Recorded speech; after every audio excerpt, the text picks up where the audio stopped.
Hello again. This is a tutorial on restriction digestion, especially double digests, as I've written here, in Python.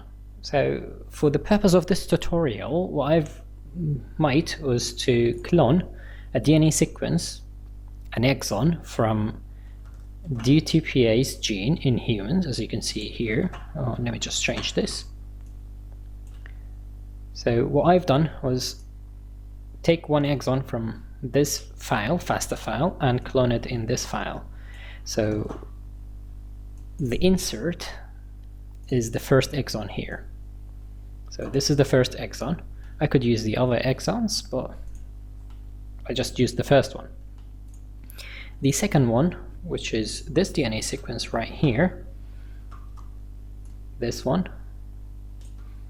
is a PUC19 plasmid sequence.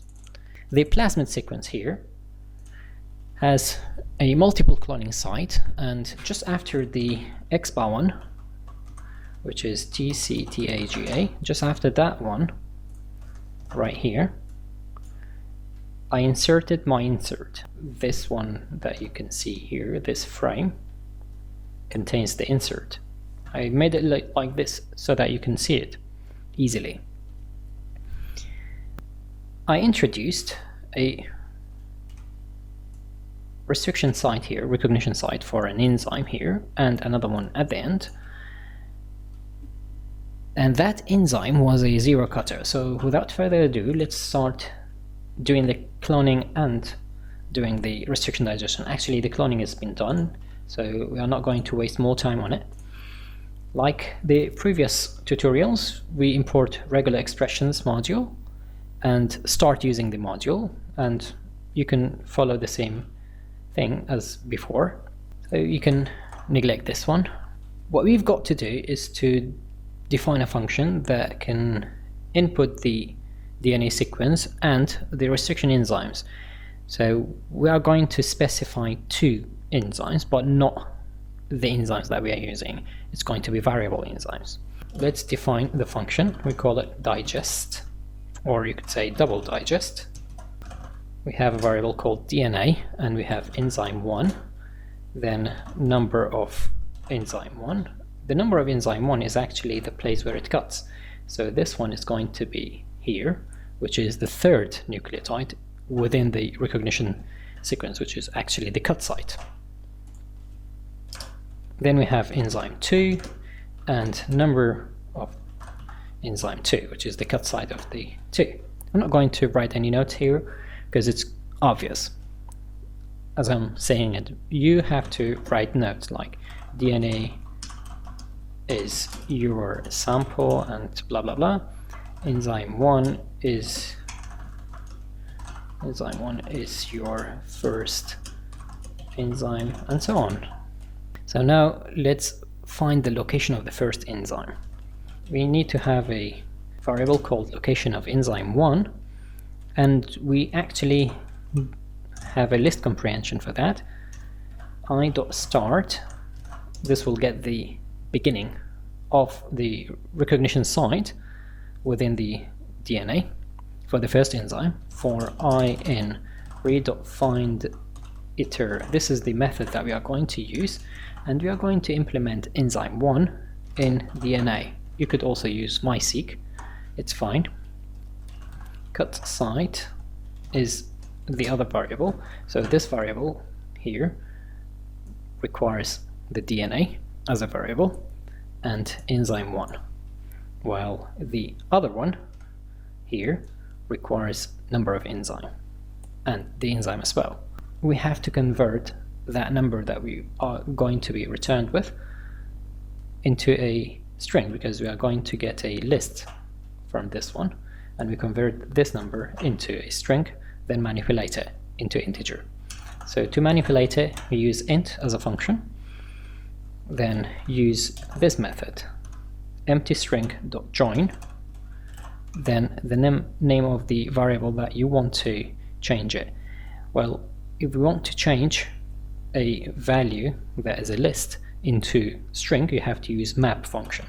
So you use map, you write down str, comma, then the variable that contains the list. I know it's a bit difficult for starters, but you'll get used to these kind of functions.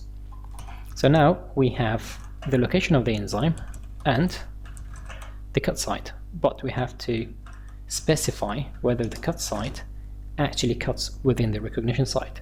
Here we have to provide the number, which adds 3 to the beginning of the cut site. We repeat the same thing, and we change the number 1 to number 2.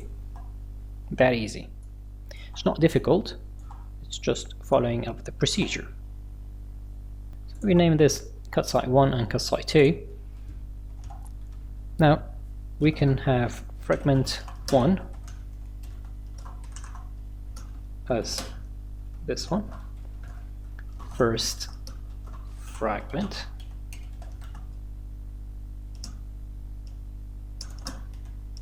and plus DNA, which is your variable, from the beginning of the DNA, which is 0, it starts from 0 to cut site 1. We can write this one here as fragment 2. The fragment 2 is actually cloned insert.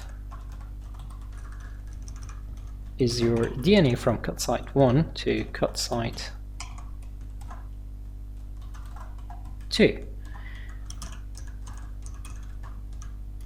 We do the same thing. This is fragment 3. You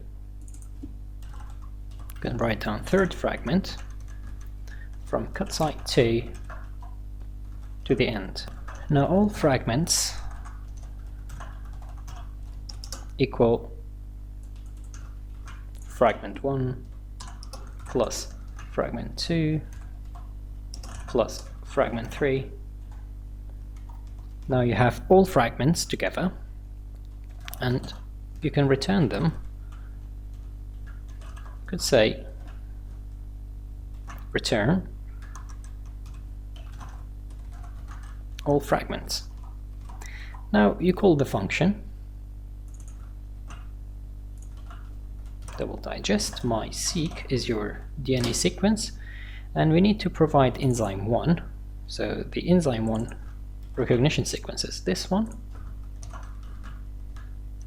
It cuts in the middle, which produces a blunt end digestion. For enzyme 2 we have this recognition sequence, and it also cuts in the third nucleotide position. And that's it. So you can run this in order to digest your DNA and take out the insert. When you hold Control and press Enter, you get the first fragment until here. Then the cloned insert, well, I have a typo here. Insert. The cloned insert is from here to there. Then you have the third fragment. Let's do it like that. This is the third fragment. So from this, you would notice something which is quite important for the beginners, that when you have a DNA, let's say this is a DNA sequence and you want to digest it with 2 enzymes, this is the location of the first enzyme, let's say, and this is the location of the second enzyme, you get 3 fragments, fragment 1, fragment 2, and fragment 3. So 3 fragments out of digesting a DNA sequence. I hope you enjoyed this tutorial, and this tutorial concludes the bioinformatics in Python for absolute beginners. In the next coming tutorials I'm going to go into a bit more elementary subjects. Thank you for joining me.